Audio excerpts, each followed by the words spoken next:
மனிதர்களிடம் பல வேற்றுமைகள் இருந்தாலும் எல்லாவற்றிலும் அவரவரின் உரிமைகளை மதித்து நடப்பதை அனைவரும் உறுதி செய்வதே மனித உரிமைகள் தினத்தின் நோக்கம்.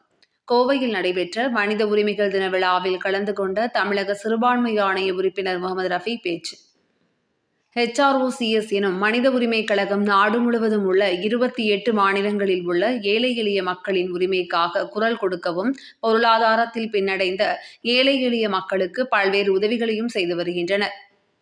இந்நிலையில் உலக மனித உரிமைகள் தினத்தை முன்னிட்டு கோவை நூர்செட் மஹால் அரங்கில் HROCS எனும் மனித உரிமை கழகத்தின் தம்மை ஈடுபடுத்தி செயல்பட்டு வரும் அனைத்து நிர்வாகிகளுக்கும் விருதுகள் வழங்கும் விழா மற்றும் சமூகத்தில் நலிவடைந்தவர்களுக்கு நலத்திட்ட உதவிகள் வழங்கும் விழா நடைபெற்றது. HROCS மனித உரிமை கழகத்தின் தலைவர் AM முஸ்தபா பட்டாம்பி தலைமையில் நடைபெற்ற விழாவில் கோவை மாவட்ட தலைவர் டிஸ்கோ காஜா முன்னிலை வகித்து அனைவரையும் வரவேற்று பேசினார். விழாவில் சிறப்பு விருந்தினராக தமிழக சிறுபான்மை ஆணைய உறுப்பினர் முகமது ரஃபி கலந்து கொண்டு சிறப்புரையாற்றினார்.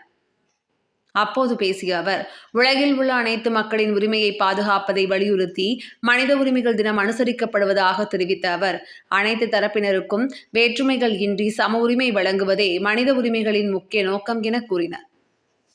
உணவு உண்ணுவது துவங்கி கடவுளை பிரார்த்திப்பது என மக்களிடம் பல வேற்றுமைகள் இருந்தாலும் எல்லாவற்றிலும் அவரவரின் உரிமைகளை மதித்து நடப்பதை அனைவரும் உறுதி செய்வதே மனித உரிமைகளின் நோக்கம் என தெரிவித்தார்.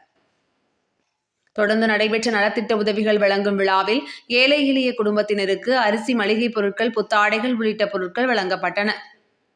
விழாவில் HROCS மனித உரிமை கழகத்தின் பல்வேறு மாநில, மாவட்ட நிர்வாகிகள், உறுப்பினர்கள் என பலர் கலந்து கொண்டனர்.